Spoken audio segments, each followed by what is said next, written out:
তুমি বলো, তোমাকে খুশি করার জন্য যে ঘরগুলো করেছিলাম না, তোমাকে ঘুরতে নিয়ে যাও বলে যে গাড়িগুলো কিনেছিলাম না, এগুলি একটাও হালাল টাকায় ছিল না। 2 নম্বরই ব্যবসা ছিল, 2 নম্বরের ইনকাম ছিল, তাই দিয়ে গাড়ি বাড়ি এসি পুরো জীবনটাই বদলে ফেলেছিলাম। ভরিও বাড়িয়েছিলাম, গাড়িও বাড়িয়েছিলাম, বাড়িও বানিয়েছিলাম। আজকে আমি তো ফেসে গেছি, আমার পাপটা, আমার পাপের ভাগটা তুমি একটু নাও, আমি তো একা নিতে পারছি না। সেদিন ডাকবে, ওয়াইন তাদউ মুসকালাতুন ইলা হিমলিহা লা ইহমাল মিনহু শাই ওয়ালাউ কানা দা কুরবা। সেদিন ডেকে বলবে, পাপটা একটু মাথায় করে বহন করো। স্ত্রী বলবে, আমার দরকার নাই, আমি তো তোমাকে হারাম টাকায় অর্থ উপার্জন করে আমাকে খাওয়াতে বলিনি। ছেলে বলবে, আব্বা কিভাবে মাল কামিয়েছো, অর্থ উপার্জন করেছো তুমি বুঝে নাও, আমি তোমাকে তো হারাম ভাবে উপার্জন করতে বলিনি, তোমার পাপটা আমি নেব না। সেদিন যাবেন কোথায়? পালাবার রাস্তা থাকবে না। 3 নম্বর হলো, 4 নম্বর হলো কিয়ামতের দিন প্রশ্ন হবে, তুমি যে মাল ব্যয় করেছিলে, তোমার ব্যয়ের খরচটা, ব্যয়ের খাতটা তুমি কোথায় কোথায় ব্যয় করেছিলে বলো। আল্লাহ বলছেন, আমি একটা লিস্ট দিয়েছি, এই লিস্ট ধরে তোমরা মাল ব্যয় করবে। বলুন ইনশাআল্লাহ। লিস্ট দিয়েছেন কে? আল্লাহ। কোথায়? ইয়াসআলুনাকা মাযা ইনফিকুন কুল মা আনফাকতুম মিন খায়রিন ফালিল ওয়ালিদাইনি ওয়াল আকরাবিন ওয়াল ইয়াতামা ওয়াল মাসাকিন ওয়া ইবনিস সাবিল ওয়া মা তাফআলু মিন খায়রিন ফাইন্নাল্লাহা বিহি আলিম। কোন কোন খাতে আপনি ব্যয় করবেন, কোন কোন জায়গায় আপনি ব্যয় করবেন, আল্লাহ লিস্ট দিয়ে রেখেছে। পারা নাম্বার 2, পৃষ্ঠা নাম্বার 12, লাইন নাম্বার 14, আয়াত নাম্বার 215। নবীকে প্রশ্ন করা হলো, ইয়াসআলুনাকা মাযা ইনফিকুন, হে নবী আমরা যখন ব্যয় করব, আমরা যখন খরচ করব, কোন কোন জায়গায় কোন কোন খাতে খরচ করব? আল্লাহ বলছেন, কুল, নবী বলুন, মা আনফাকতুম মিন খায়রিন ফালিল ওয়ালিদাইনি ওয়াল আকরাবিন, তোমাদের উত্তম দানটা, উত্তম খরচটা আগে তোমার বাবা এবং মায়ের পিছনে ব্যয় করো। বলুন সুবহানাল্লাহ। 4টে ছেলে থাকে, আর বাপ মা যদি বৃদ্ধ হয়ে যায়, খাওয়ানোর জন্য ছেলেদের পালা করতে হয় না? হ্যাঁ, বড় ছেলে 1 সপ্তাহ, মেজো ছেলে আর 1 সপ্তাহ, 3 নম্বরটা আর 1 সপ্তাহ, 4 নম্বর আর 1 সপ্তাহ। মায়ের ডাক্তারখানায় 3000 টাকা খরচ হয়েছে, তখন ছেলেরা বসে ক্যালকুলেশন বার করে, ক্যালকুলেটর বার করে ক্যালকুলেশন করছে। কি ক্যালকুলেশন করছে? যে আমরা 4 ভাই কত করে মায়ের পিছনে ডাক্তারের খরচ করব, তাই তো বাবা? হ্যাঁ, বাপ মারা গেছে, বাপের কাপড়টা কেনার জন্য ছেলেগুলো বলছে, বড়টা তুমি দাও, বড় ভাই বলছে মেজো তুই দে, মেজো ভাই বলছে ছোটটার ইনকাম বেশি তুই দে। এখন বলুন, বাপ যে মারা গেছে, তার কাপড়ের টাকাটা, তার জানাজার সমস্ত খরচটা, এটা কে দেবে? কে দেবে? ছেলে না, বাপের যে সম্পত্তি আছে, ওই সম্পত্তির মধ্য থেকে খরচটা বহন করবে। হ্যাঁ, আমরা কি করি? বাপ বেঁচে থাকায়, মা বেঁচে থাকায় দান খয়রাত খরচ করি না, মাকে ডাক্তার দেখাই না। মা অসুস্থ, শীত আসছে, একটা ব্ল্যাঙ্কেটের দাম 1.5 থেকে 2000 টাকা কিনে দিলে মা শান্তিতে ঘুমাতে পারত। বাপ ভিক্ষা করছে, ছেলের নজরে জীবনে পড়ে না, বাপ ডাক্তার দেখানোর জন্য চিকিৎসা করাতে পারছে না, আমাদের নজরে পড়ে না। এই বাপটা, এই মা যেদিন মারা গেল, 14 লাখ টাকা খরচ করে হাওড়া, হুগলি, মেদিনীপুর থেকে, দিনাজপুর থেকে, মালদা থেকে, মুর্শিদাবাদ থেকে 20,000 টাকার বড় বক্তা এনে, বাংলাদেশ থেকে হাইব্রিড পিস সাহেব এনে বাপের 40 খানা দান করি, আর সেই খানায় 20,000 লোক খাবে, 4টে গরু জবাই হবে, আর এমন ভাবে রান্না করে রাস্তার পাশে হাঁড়ি সাজিয়ে রেখেছে, লোক খেয়ে চলে যাচ্ছে। তখন এই বাড়িওয়ালা জিজ্ঞাসা করছে, কেমন হলো? বলো, তোমার আব্বা যেমন ভালো লোক ছিল, আর মাংসটাও যখন সুন্দর রান্না হয়েছে। কিরে, বাপের সঙ্গে মাংসের কি সম্পর্ক? হ্যাঁ, দারুণ হয়েছে। ওকে জিজ্ঞাসা করে দেখুন, তুমি যে 10 লাখ টাকা খরচ করে 40 করলে, খানা করলে, তোমার মা চিকিৎসার জন্য হাত পেতেছিল, সেদিন 1 টাকা দিয়েছো? দাওনি। তোমার বাপ যেদিন তোমার বাপ সুগার টেস্ট করার জন্য 200 টাকা চেয়েছিল, তুমি দিতে পারোনি কেন? বিবির ভয়, যদি বিবি কিছু বলে দেয় দিতে পারোনি। আজকের সেই মা মারা গেছে, সেই বাপ মারা গেছে, 40 দিনের দিন লোক দেখানো খানা করে গোটা পাড়ার মহল্লার লোক খাইয়ে বললো আমার আব্বার জন্য কাজ করেছি। কি এই চিটিংবাজি আর কোনোদিন চলবে বাবা? যে লোকটা জীবিত অবস্থায় ছিল তার মুখে খাবার তুলে দাওনি, তার একটা পোশাক কিনে দাওনি, সে পেশাব পায়খানার মধ্যে পড়েছিল, জীবনে পরিষ্কার করনি, আজকের মরণের পরে সমাজের লোক দেখানো খানা একে কোনোদিন মাইয়েদের উপকার হবে না। কোরআন দ্বিতীয় বলল তুমি ব্যয় করবে ওয়াল আকরাবিন, তোমার নিকট আত্মীয় যারা, তোমার চাচা চাচি, তোমার খালা, তোমার ফুফু, তোমার বেটি, তোমার ভাই এবং বোন, এদের পিছনে খরচ করো, এদের পিছনে ব্যয় করো। আত্মীয় স্বজনের পিছনে ব্যয় করলে, খরচ করলে দুটো লাভ, একটা হলো এটাও দানের মতো সওয়াব হবে, আর 2 নম্বর হলো আত্মীয়তার সম্পর্কটা বজায় থাকবে। ছোট ভাইটা, চাচাতো ভাইটা, চাচাতো বোনটা, কিংবা তোমার চাচা, তোমার ফুফু, তোমার খালা লজ্জায় বলতে পারে না, তুমি 500 টাকা গোপনে দাও, 2000 টাকা গোপনে দাও, আত্মীয়তার সম্পর্কটাও বজায় থাকবে, আর দানের মতো সম পরিমাণ সওয়াব পাবে। বলুন সুবহানাল্লাহ। তৃতীয়, কোরআন বলল দানের খাক্কাওয়ালা ওয়াল ইয়াতামা, এতিমদের পিছনে ব্যয় করো। 4 নম্বর ওয়াল মাসাকিন, মিসকিনদের পিছনে খরচ করো। আমার আল্লাহ বলল দাতার খরচের খাতটা হলো এই। তাহলে 4 নম্বর প্রশ্ন, তুমি দুনিয়াতে কোন কোন জায়গায় ব্যয় করেছো বলো? আর দান করার সময়, ব্যয় করার সময়, ওয়াল্লাযীনা ইযা আনফাকু লাম ইসরিফু ওয়া লাম ইয়াকতুরু ওয়া কানা বাইনা যালিকা কাওয়ামা। পারা নাম্বার 19, পৃষ্ঠা নাম্বার 4, সূরার নাম সূরা ফুরকান। আল্লাহ বলছেন শোনো, তুমি যখন ব্যয় করবে, খরচ করবে, কেমন ভাবে তোমার বিবি বাচ্চার পিছনে ব্যয় করবে, সংসার চালাবে, কিভাবে খরচ করবে। ওয়াল্লাযীনা ইযা আনফাকু লাম ইসরিফু, মুমিন ব্যক্তি যখন ব্যয় করে, মুমিন যখন খরচ করে, অতিরিক্ত খরচ করে না, ওয়ালাম ইয়াকতুরু, আবার কার্পণ্য করে না, কৃপণতা করে না, ওয়াকানা বাইনা দালিকা কওয়ামা, তখন দুইয়ের মাঝামাঝি মধ্যপন্থা অবলম্বন করে। ইসলামে বাড়াবাড়ি নাই আর কমাকমি নাই, মধ্যপন্থা অবলম্বন করো। মধ্যপন্থা, খুব বাড়াবাড়ি করে একদম সব দিয়ে দিলাম, তারপরের দিন তোমাকে লজ্জিত হতে হবে। কথা বুঝেছেন বাবাজি? ইসলাম মধ্যপন্থা অবলম্বন করতে বলে। বেটার বিয়েতে 13 লাখ টাকা খরচ, আর তারপরে দেখি ব্যাংক থেকে লোন নিয়ে বা সংসার চলছে, এটা ইসলাম বলেন। ইসলাম সবসময় মধ্যপন্থা অবলম্বন করতে বলেছে। জীবনে একবার হজ করা ফরজ, বাকিগুলো নফল। একবার হজ করেছেন, এবার তোমার প্রতিবেশী কারা আছে তাদের দিকে লক্ষ্য রাখা। আবার কিছু কিছু মুসলমান আছে তিনবার আজমিরে গেছে। কবার বাবা?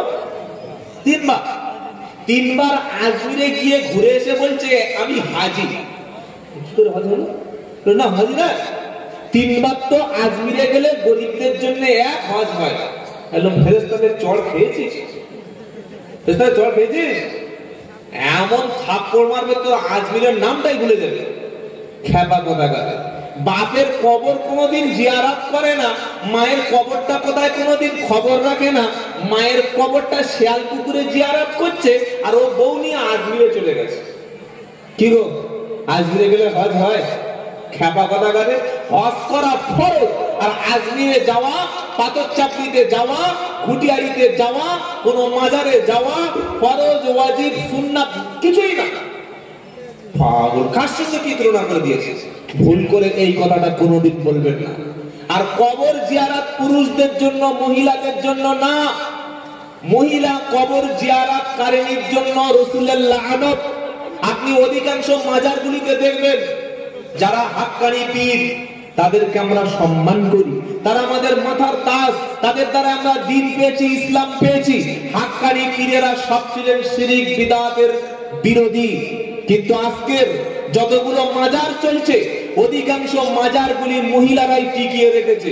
ছাগল, গরু, তাদের নাজ, তাদের নজর, তাদের সমস্ত যা কিছু মান্যত করে সবগুলো কবরের উপর দিয়ে সেজদা দেয়, আগরবাতি জ্বালায়, সাহায্য চায়, আর মনে করে নিশ্চয়ই এই কবরে যিনি আছেন তার ওসিলায়, তার দ্বারায় তিনি আমার এই কাজটা করে দিতে পারে, তিনি এত বড় বিশাল ওলি, তার দ্বারা আমার কাজটা হয়ে যাবে।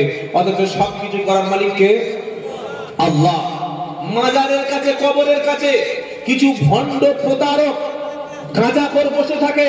তারা মাজার সম্পর্কে মানুষের কনসেপশন দেয়। তারা বলে যিনি মারা গেছেন তিনি আল্লাহর ওলি, আমরাও বলি আল্লাহর ওলি। তিনি মারা যাওয়ার পরে এখনো কবরে জীবিত, তুমি যদি চাও, তুমি যদি বলো, তুমি যদি সাহায্য চাও, তুমি যদি কিছু চাও, কবর থেকে শুয়ে শুয়ে তিনি ডাইরেক্ট তোমার দিয়ে দেবে। তা বলি আমি যদি আল্লাহকে ডাইরেক্ট বলি, আল্লাহর কাছে যদি ছেলে চাই, আল্লাহর কাছে যদি মেয়ে চাই, আল্লাহর কাছে যদি সাহায্য চাই, আল্লাহ দেবে না? বলবে আল্লাহ তো দেবে। তবে তোমার মতো গরিব মানুষ, তোমার মতো অশিক্ষিত মানুষ আল্লাহর কাছে কি ডাইরেক্ট যেতে পারে? পারে না। তুমি যখন ওই কোর্টে যাবে, কোর্টে গিয়ে ডাইরেক্ট তুমি মামলা লড়তে পারবে না। তোমাকে কি করতে হবে? জোরে বলুন। উকিল। তো তুমি ছেলে চাইবে, মেয়ে চাইবে, স্বাস্থ্য চাইবে, বিপদ থেকে বাঁচবে, এটার জন্য একটা উকিল আছে, সেই উকিল এখানে শুয়ে আছে। আল্লাহ বলছেন তাদের যুক্তিটার রং ওয়াকাফা বিল্লাহি ওয়াকিলা। আমার আল্লাহ বলছে উকিল হিসাবে, অভিভাবক হিসাবে আমি আল্লাহ হলাম যথেষ্ট। বলুন সুবহানাল্লাহ। আরেক জায়গায় আছে কোরআনে কি? আল্লাহ তাত্তাখিদু মিন দুনি ওয়াকিলা। আমার আল্লাহ বলছে শোনো, আমি আল্লাহ ছাড়া অন্য কোন উকিল, অন্য কোন অভিভাবক তালাশ করো না। বলুন সুবহানাল্লাহ। তারা বলল দেখো তুমি ডাইরেক্ট যেতে পারো না আল্লাহর কাছে, মাঝখানে ভায়া ধরতে হয়। এবার কোরআনটা তাদের সামনে এসে গেল, কোরআন পড়ে দেখলো সর্বনাশ, অন্য কিছু লেখা আছে। আল্লাহ পাক বলছে নবীকে প্রশ্ন করা হলো ওয়া ইদা সাআলাকা ইবাদি আন্নী ফাইন্নী করিব উজিবু দাওয়াতাদ দাঈ ইদা দাআনি ফালইস্তাজিবুলি ওয়ালইউমিনু বি লাআল্লাহুম ইয়ারশুদুন।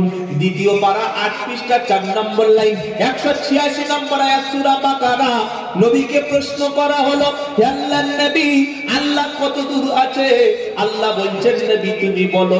আল্লাহ ডাইরেক্ট জবাব দিচ্ছে আন্নী ফাইন্নী করিব। আমি আল্লাহ একেবারে নিকটবর্তী। যখন বান্দা আমাকে ডাকে আমি তারও ডাকে সাড়া দিই। বলুন সুবহানাল্লাহ। তাহলে মাঝখান থেকে উকিলটা ঢুকলো করতে গেলে কি গো বাবাজি দাদা? এবার আল্লাহ কত কাছে এটাও প্রশ্ন হতে পারে। পারা নাম্বার ২৬, পৃষ্ঠা নাম্বার ১৮, আয়াত নাম্বার ১৬, লাইন নাম্বার ১, সূরার নাম কফ। এটা অন্তত শুনে যান যে আল্লাহ কত কাছে বান্দার আছে। ওয়ানাহানু আকরাবু ইলাইহি মিন হাবলিল ওয়ারিদ। আমার আল্লাহ বলছে বান্দা তোমার যে ঘাড়ের শিরা আছে, ঘাড়ের রগ, ওর চাইতে আরো নিকটে আমি আল্লাহ আছি। সুবহানাল্লাহ। সুবহানাল্লাহ।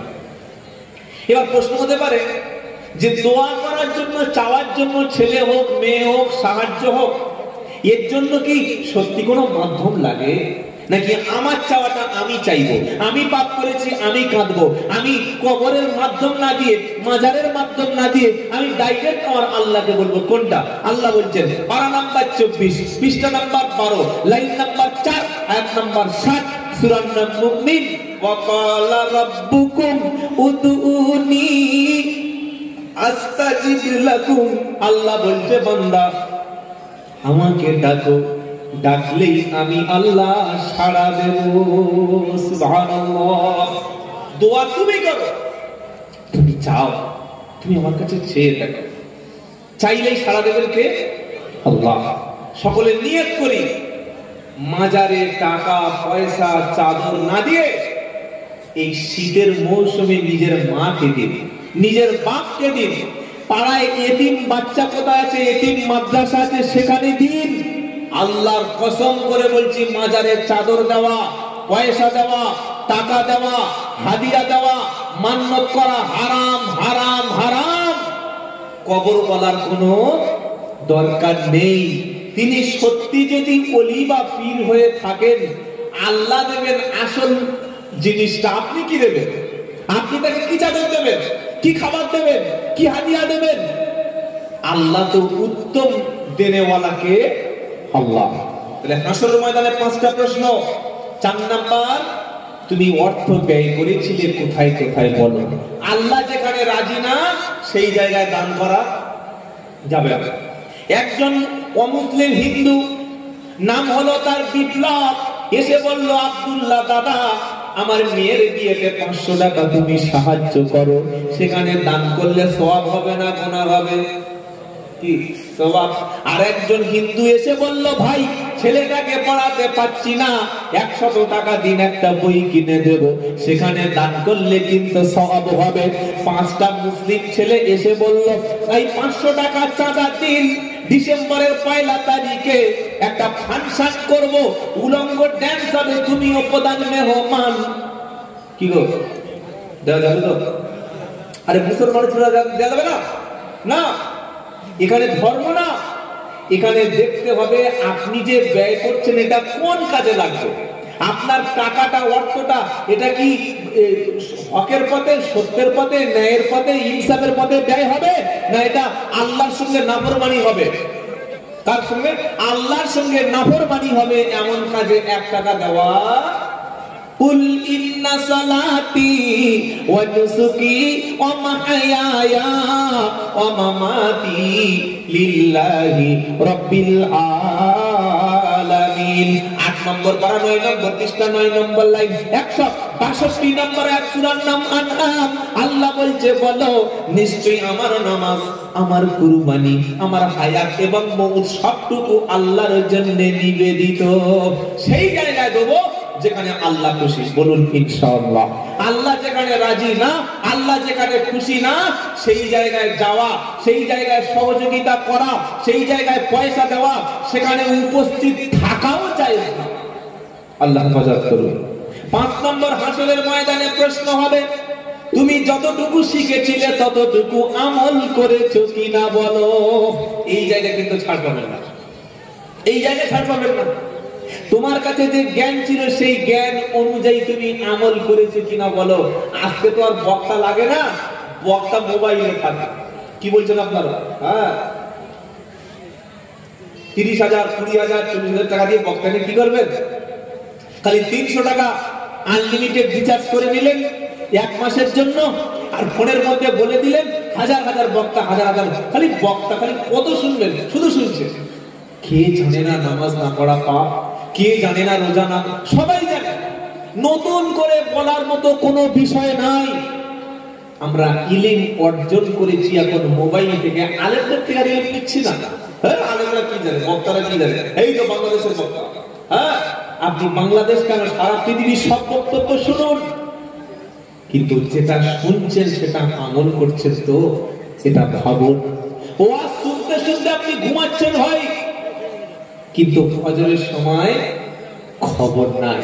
ওয়াজ শুনতে শুনতে ওয়াজ চালিয়ে দিয়ে খাচ্ছেন, বানাতে চা পান করছেন।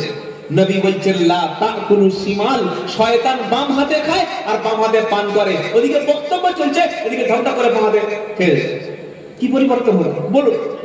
ওয়াজ শুনতে শুনতে শুনতে শুনতে ওয়াজ এদিকে শুনছে আর এদিকে বিড়ি টানছে, বিড়ি সিগারেট টানছে। ফেরেশতারা বলছে, কোন লাইনের মানলে, কোন চ্যানেল ধরেছে? এবিপি আনন্দ না 24 ঘন্টা না নিউজ 18, বুঝতে পারছেন?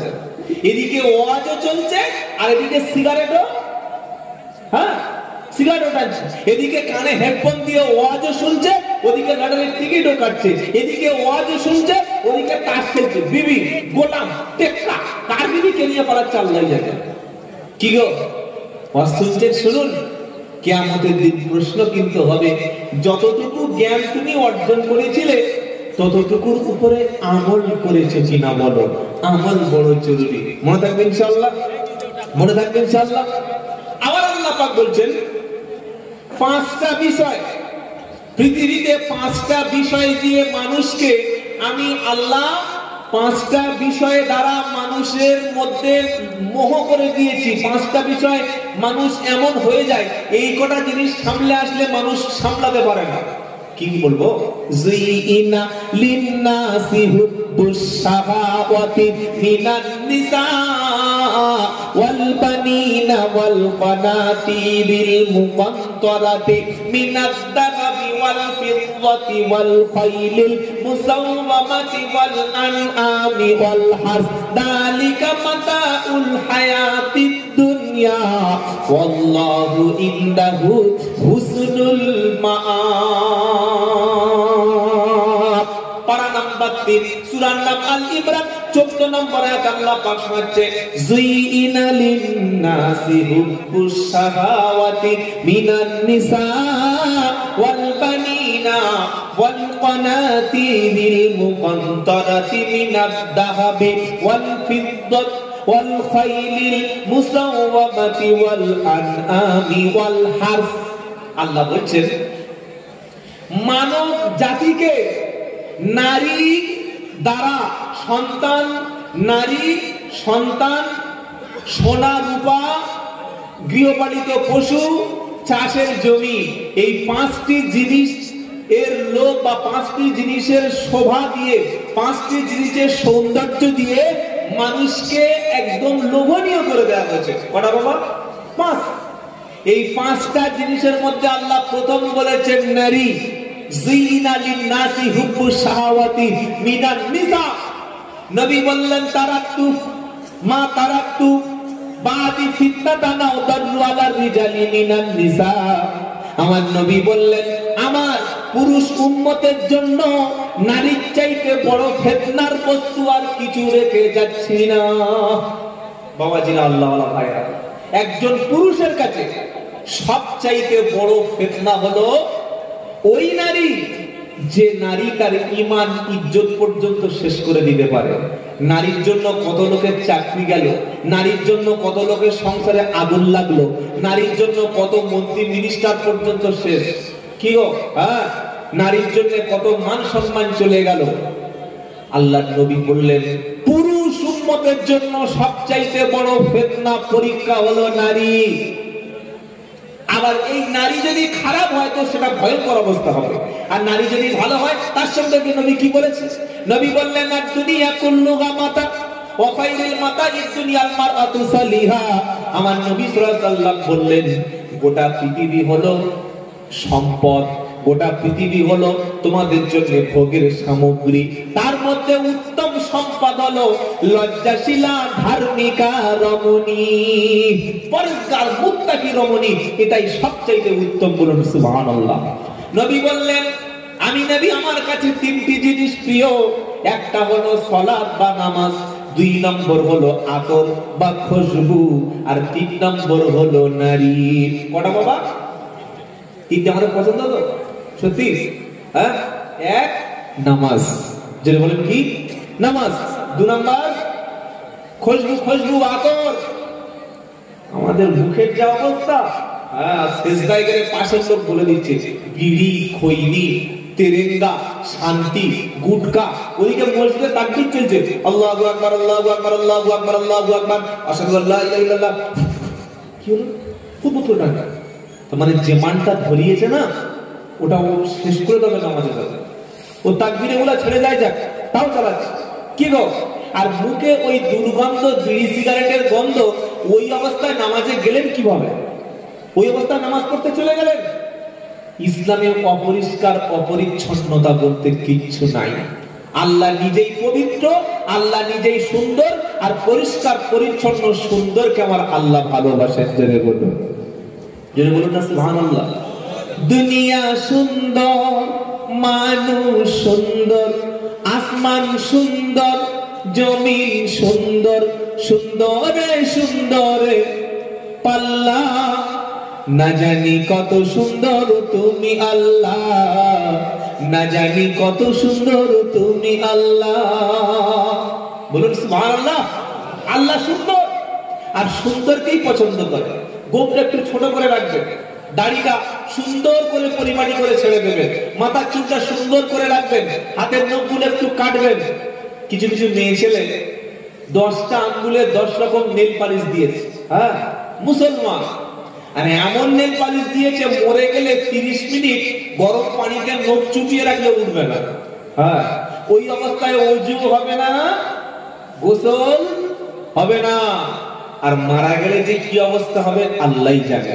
কিছু কিছু বেটা ছেলে আছে, এখনো মুসলমানদের মধ্যে কিছু বেটা ছেলে আছে পেশাব করে পানিটুকুই নেয় না, অথচ পৃথিবীর 3 ভাগ জল 1 ভাগ স্থল পানি নেয় না, পাক। ওই অবস্থায় শুচ্ছে, ওই অবস্থায় ঘুমাচ্ছে, ওই অবস্থায় খাচ্ছে, ওই অবস্থায় রাস্তায় হাঁটছে, মনে করছে কোনো ব্যাপার না। আপনার শরীর থেকে যে পেশাবটা বার হলো না, এই পেশাবটা নাপাক কেন ভাই? এই পেশাবের মধ্যে এমন পদার্থ রয়েছে, এমন দুর্গন্ধ রয়েছে, এমন বাজে জিনিস রয়েছে যেগুলো আপনার শরীরের জন্য হার্মফুল, ক্ষতিকারক, যার মধ্যে রয়েছে বিভিন্ন জীবাণু, রয়েছে ব্যাকটেরিয়া, যেটা আপনার উরুদের সঙ্গে লিঙ্গের বিভিন্ন আশেপাশের অংশগুলো, উরুর আশেপাশের অংশগুলো এমন নিকৃষ্টভাবে নাপাক করে দিচ্ছে না, ওই দুর্গন্ধযুক্ত অবস্থায় পেশাব না করে পানি না নিয়ে শুয়ে পড়ছেন, আর মরে গেলে নামমাত্র গোসল দিয়েছে, একবার ফেলে মেরে দিয়েছে, কবরে চলে গেল, পবিত্র হলো না। শরীরের অবাঞ্ছিত লোম আপনি পৃথিবীর যে ধর্মে চলে যাবেন যান, কোনো অসুবিধা নাই। আমি সেদিন ত্রিপুরায় গেছি 1 সপ্তাহ আগে, আমাকে এয়ারপোর্টে ছাড়তে এসছে কয়েকজন, বললেন হুজুর আমাদের এলাকার একজন শিক্ষিত সরকারি জব করে, সে খ্রিস্টান হয়ে গেছে। বললাম কেন? বললো খ্রিস্টান ধর্ম ভালো লেগেছে।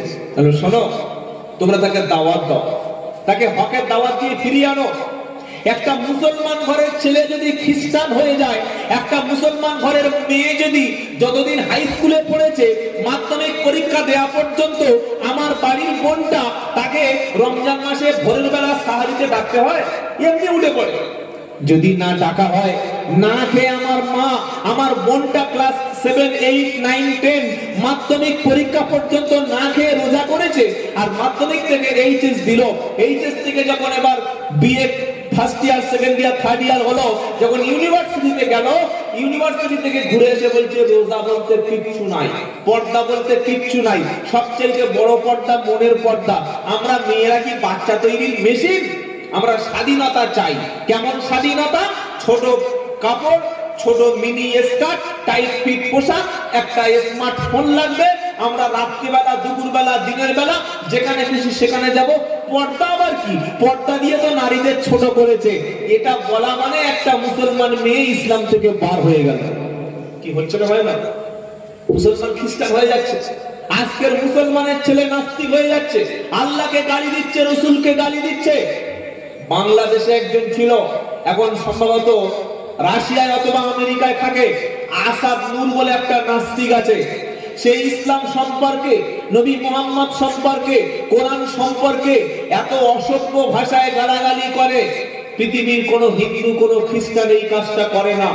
আর এই ইহুদি খ্রিস্টানদের হাতের তৈরি পুতুল কিছু মুসলিম নামধারী নাস্তিক আছে, তারা মুসলমানদেরকে সবসময় ব্যবহার করে। কোন মুসলমান? যাদের কাছে শরিয়াতের জ্ঞান নাই, ইলম নাই, সাধারণ জেনারেল শিক্ষিত ছেলে, তাকে গিয়ে এমন এমন প্রশ্ন করে দেবে, ঈমান নিয়ে টানাটানি। কি প্রশ্ন? বলছে আচ্ছা হযরত মুহাম্মদ সাল্লাল্লাহু খুব ভালো মানুষ? বলল হ্যাঁ খুব ভালো মানুষ। বললে যদি মুহাম্মদ সাল্লাল্লাহু খুব ভালো মানুষ হয়, তাহলে একটা ওই 7 বছরের মেয়ের বিয়ে করেছিল কেন? কলেজ থেকে ঘুরে এসে বাড়িতে বলছে হ্যাঁ ঠিক বলেছে তো। কি ঠিক কথা নয়? সত্যিকারে যদি মুহাম্মদ সাল্লাল্লাহু ভালো মানুষ হবে, তো একজন 7 বছরের মেয়ে বিয়ে করবে কেন? প্রশ্ন করলো। বললো বাবা তুমি এই উত্তরটা তোমার ইমাম সাহেবের কাছে জিজ্ঞাসা করবে। আর আমরা প্রথমে বললাম কম দামি ইমাম সাহেবরা কি 2500, 3000, 4000 টাকার ইমাম সাহেব, কোন রকমের কোরআন পাস রেখেছি। তো আসরের নামাজ পড়তে পড়তে বলছে হুজুর আমাদের নবী সত্যি নাকি এই 7 বছরের মেয়েকে বিয়ে করেছিল? ইমাম সাহেব বলছে হ্যাঁ বাবা। বললো স্ত্রীর নাম কি? বললো আয়েশা। বলে তাই? হ্যাঁ। তাহলে আমাদের কলেজের যিনি ওই প্রফেসর ঠিক বলেছে, তো সত্যি 7 বছরের মেয়ে। তো কেন করেছিল? তখন ইমাম সাহেব বলছে খবরদার, খুব